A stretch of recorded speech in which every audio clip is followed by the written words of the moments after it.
আপনারা জানেন যে নবম পে স্কেল আগামী 1 জুলাই থেকে কার্যকরের ঘোষণা দিয়েছে সরকার। কিন্তু বলা হয়েছে ধাপে ধাপে বাস্তবায়ন করা হবে। কিন্তু কত ধাপে, কয় ধাপে, কিভাবে বাস্তবায়ন করবে তার কোনো রূপরেখা আমরা আজও পাচ্ছি না। বিভিন্ন মিডিয়ায় প্রচারিতব্য খবরগুলি যদি আমরা বিশ্লেষণ করি তাহলে আমরা দেখতে পাই যে 50%, তারপরে 3 বছরে 3 ধাপে ইত্যাদি ইত্যাদি।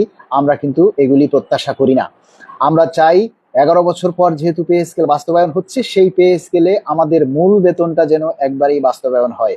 সেই মূল বেতন একবারই এক ধাপে বাস্তবায়নের লক্ষ্যে আগামী শুক্রবার 19 জুন জাতীয় প্রেস ক্লাবে আকরাম খা হলে বিকেল 3টায় আলোচনা ও সংবাদ সম্মেলন অনুষ্ঠিত হচ্ছে। সেই অনুষ্ঠানে আপনারা সবাই আমন্ত্রিত। আলোচনা অনুষ্ঠান এবং সেই সংবাদ সম্মেলনে আপনারা সবাই উপস্থিত থাকবেন। আগামী শুক্রবার আলোচনা এবং সংবাদ সম্মেলন শেষে কর্মকর্তা কর্মচারী কল্যাণ সমিতির কাউন্সিল মানে মূল কেন্দ্রীয় কমিটি গঠন নিয়ে আলোচনা হবে।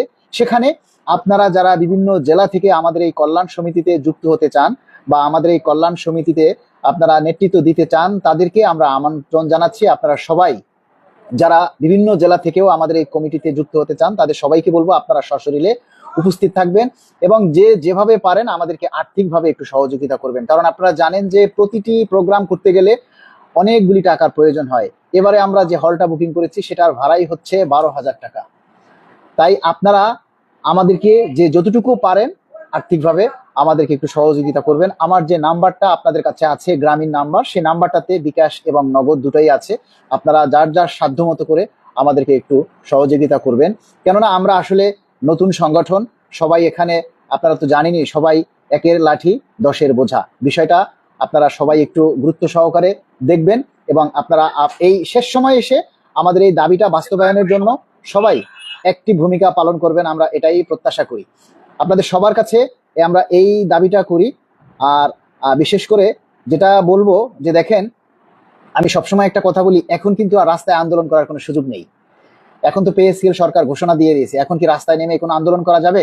এখন কি মহাসমাবেশ করা যাবে? এখন আপনাদের দাবির কথাগুলি বিভিন্ন সোশ্যাল মিডিয়ায়, দাবির কথাগুলি আমাদের এই সোশ্যাল মিডিয়ায়, ফেসবুকে এভাবেই আমাদের দাবিগুলি তুলে ধরতে হবে। বিভিন্ন নিউজ, বিভিন্ন যে তথ্য আপনারা দেখেন বিভিন্ন জায়গায় অনেক ঘটনা ঘটে, সেগুলি কিন্তু ফেসবুকের মাধ্যমেই ভাইরাল হয় এবং সেই ভাইরাল হওয়ার মাধ্যমেই কিন্তু সরকারের টনক নড়ে। তাহলে আমরা যে পে স্কেল পাচ্ছি, আমাদের সেই পে স্কেলের দাবিটা কেন ভাইরাল হবে না? আপনারা, আমরা যদি বলি যে এটা লাইক কমেন্ট শেয়ার করেন, তাহলে আপনারা আমাদেরকে নেগেটিভ মন্তব্য করেন। ওরে ভাই, একটা জিনিস ভাইরাল কখন হয়? যখন আপনি সেটা বেশি করে প্রচার করবেন।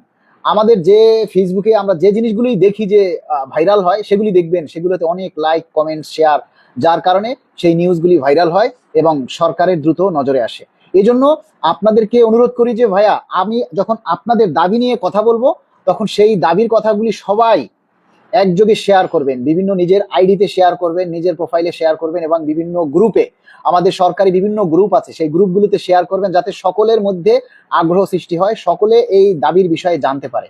এখন বিষয়টা হচ্ছে যে হয়তো যে কোনো সময় প্রজ্ঞাপন জারি হয়ে যাবে। এখন আমরা চাই এক ধাপেই আমাদের পে স্কেলটা যাতে বাস্তবায়ন হয়, অন্তত পক্ষে প্রথম ধাপে যাতে আমাদের মূল বেতনটা বাস্তবায়ন হয়। এখন এইটা যদি আপনারা মনে করেন যে আমাদের এই মূল বেতনটা যদি ভেঙে ভেঙে বা বেসিক ভেঙে যদি গেজেট হয়ে যায়, তারপরে আর আন্দোলন করে বা তারপরে আর মতামত দিয়ে বা লাইক কমেন্টস করে প্রচার করে কি কোনো লাভ আছে বলেন? অবসরের সময় 20 বছরে 90% করবে কিনা, আসলে এই দাবিগুলো তো আমরা গেজেট ছাড়া কিছুই বলতে পারবো না।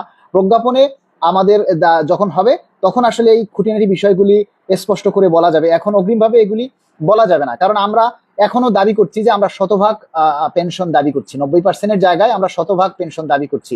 আপনারা জানেন আমি যে গতকালকেও দ্য ডেইলি কম্পাসে একটা সাক্ষাৎকার দিয়েছি, সেখানেও কিন্তু আমি এই দাবির কথা তুলে ধরেছি যে গ্র্যাচুইটি 230 টাকার জায়গায় আমরা 500 টাকা চাই এবং 90%-এর জায়গায় আমরা শতভাগ পেনশন চাই। এই কথাটা কিন্তু আমি সেখানেও তুলে ধরেছি, আপনারা সেটা হয়তো দেখেননি। এবং আজকে আর একটা জিনিস যেটা আমি করেছি, আপনারা ইতিমধ্যে সবাই অলরেডি হয়তো দেখে ফেলেছেন যে আমি একটা প্রতীকী বা একটা প্রামাণ্য চিত্র তুলে ধরেছি। আমি একটা প্রামাণ্য চিত্র আপনাদের সামনে তুলে ধরেছি যে সরকার আমাদেরকে ধাপে ধাপে বেতন দিবে, কিন্তু আমরা যখন বাজারে যাব, বাজারের যে পণ্য আমরা কিনবো, কাঁচামাল, চাল ডাল, মুদি দোকানের জিনিসপত্র বা কাপড় চুপড় যাই আমরা বাজার থেকে কিনি, সেগুলি কিন্তু আমাদেরকে বাকিতেও দিবে না। আর সেখানে আমরা ধাপে ধাপে বা এখন অর্ধেক দিলাম, পরের অর্ধেক আগামী বছর দিব, এ কথাও কেউ মানবে না। এরই একটা প্রামাণ্য চিত্র তুলে ধরেছি। সবাই সেই ভিডিওটাকে ভাইরাল করুন, সেই ভিডিওটাতে কমেন্টস করুন, লাইক কমেন্টস করে সেইটা ভাইরাল করুন, যাতে সরকারের নজরে আসে, সরকার যাতে বুঝতে পারে আমরা আসলে কি বোঝাতে চেয়েছি। এটাই হলো মূল প্রতিপাদ্যর বিষয়। আমরা যেটা বলতে চাই সেটা আপনারা সবাই তুলে ধরবেন। সেটা যদি আপনারা সবাই মিলে তুলে ধরেন, তাহলে কিন্তু আমাদের আসলে এই চেষ্টাগুলি বা আমাদের এই কষ্টগুলি সার্থক হবে। আমরা কিন্তু প্রতিটি জেলা থেকে আমাদের এই কল্যাণ সমিতির প্রতিনিধি আমরা নিয়োগ দিব। আমাদের শীঘ্রই, হয়তো জুলাই মাসের শেষের দিকে অথবা আগস্টের ফার্স্ট উইকেই আমাদের এই কেন্দ্রীয় কমিটি গঠিত হবে, কাউন্সিল হবে। সুতরাং যারা আমাদের এই সংগঠনে যুক্ত হতে চান, তাদেরকে বলবো আগামী শুক্রবার সবাই আমাদের এই জায়গাতে চলে আসবেন। মালিক ভাই, এনটিভি নাম করা চ্যানেল, এসব টিভিতে সংবাদ প্রচার হলে এসব সংবাদ সরকার নজরে আসবে। চ্যানেলগুলোতে সাক্ষাৎকার দেন। ভাই, আমরা তো আসলে চেষ্টা করতেছি সব জায়গায় করার জন্য। ইনশাআল্লাহ দোয়া রইল, এগিয়ে যান। এমডি ইয়াসিন ভাই, আসসালামু আলাইকুম, সবাই কেমন আছেন?